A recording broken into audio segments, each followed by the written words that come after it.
Hi అండి. ఈరోజు tiffin కింద బొరుగులతోటి ఉగ్గాని చేస్తున్నాను. పావు కిలో బొరుగులు తీసుకుంటే 4 మెంబర్స్‌కొస్తాయి. మీ ఇంట్లో ఎంతమంది ఉన్నారు దాన్ని బట్టి మీరు చేసుకోండి. బొరుగుల్ని ఇలా వాటర్‌లో ఎక్కువసేపు డిప్ చేసేసి ఒక 5 మినిట్స్ పక్కన పెట్టుకోండి. అవి నానతాయన్నమాట. అవి నానకపోతే సాఫ్ట్‌గా రావు. ఎంత సాఫ్ట్‌గా ఉంటే అంత టేస్ట్‌గా ఉంటది ఉగ్గాని. ఇవి నానబెట్టుకుంటూ పక్కన కారం ప్రిపేర్ చేసుకుందాం. కారం కోసం 4 పచ్చిమిరపకాయలు, 4 వెల్లుల్లి రెబ్బలు, కొంచెం కల్లుప్పు మిక్సీ పట్టుకొని ఒక స్పూన్ పేస్ట్ రెడీ చేసుకోవాలి. బొరుగులు బాగా నానాయండి. ఇలా పిండుకొని పక్కన పెట్టుకోవాలి. ఇది నంద్యాల సైడ్ బొరుగులదండి ఉగ్గాని. మా పెద్దమ్మ దగ్గర నేర్చుకున్నాను.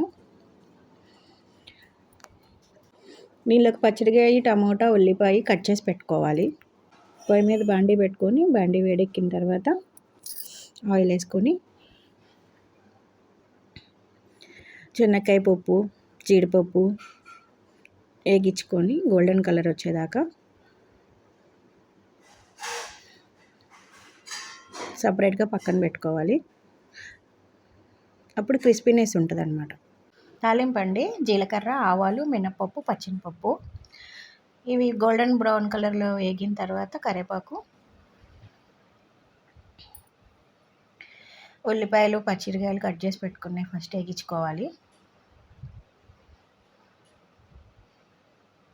అవి హాఫ్ వేగిన తర్వాత టమోటా ముక్కలు కూడా వేసి వేగించుకోవాలి.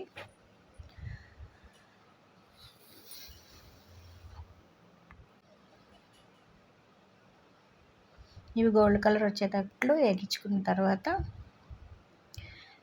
దీంట్లో ఇందాక రెడీ చేసి పెట్టుకున్న పేస్ట్ వేసుకోవాలి. అది పచ్చివాసన పోయే వరకు వేగించుకుందాము.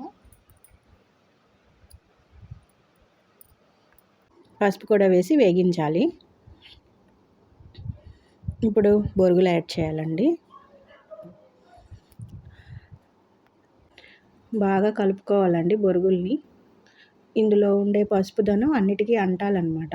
అంటే తాలింపు బాగా స్ప్రెడ్ చేయాలి అన్నిటికీ. ఇవి ఎంత బాగా కలిస్తే అంత టేస్ట్ బాగుంటుంది. ఉప్పు, కారము అన్నీ బొరుగులకు పడతాయి అన్నమాట. కలపడమే కొంచెం కష్టము. నీట్గా కలుపుకోవాలి. బాగా నీట్గా కలుపుకోవడం అయిపోయిన తర్వాత పప్పుల పొడి యాడ్ చేసుకోవాలండి. పప్పుల పొడిలో నేను మిరపకాయలు, జీలకర్ర, కల్లుప్పుతోటే వేస్తాను పప్పుల పొడిని. అదొక 2 స్పూన్స్ అనమాట.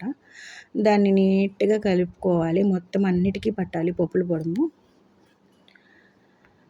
మొత్తం నీట్గా కలుపుకున్న తర్వాత ఈ పప్పుల పొడం దానికి పట్టిద్దండి. అసలు కనిపించదు పప్పుల పొడం కూడా వేసినట్టు. ఇంకా అంతేనండి ఉగ్గాని రెడీ. ఇందాక గార్నిష్ చేసుకునే దానికి జీడిపప్పు, పల్లీలు వేగించి పెట్టాం కదా, ఇంకా అవి పైన చల్లుకోవడమే. అంతే, సింపుల్. ఉగ్గాని రెడీ. ఈ ఉగ్గానీల కాంబినేషన్ బజ్జీలు భలే ఉంటాయండి. సింపుల్గా అయిపోయి ఆనియన్ బజ్జీ చూపిస్తాను. డీప్ ఫ్రై కోసం బండిలో ఆయిల్ వేసుకొని వేడెక్కనిద్దామండి. ఈ ఆయిల్ వేడెక్కేలోపు పిండి కలుపుకుందాం. శనగపిండి, సాల్ట్, కొంచెం సోడా ఉప్పు, ఖచ్చితంగా సోడా ఉప్పు వేయాలండి, మర్చిపోతే బజ్జీలు పొంగు. వాటర్ వేసేసి కలుపుకొని ఇప్పుడు పిండి కలిపిన తర్వాత కొంచెం వేడెక్కిన ఆయిల్ని దీంట్లో వేయాలండి.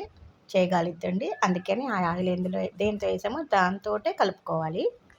బజ్జీలు బాగా టేస్టీగా రావాలంటే ఇట్లా ఆయిల్ వేసుకుంటే బాగుంటాయి. అవిగోండి మా ఆనియన్స్ రౌండ్లకి కట్ చేసి పెట్టాను.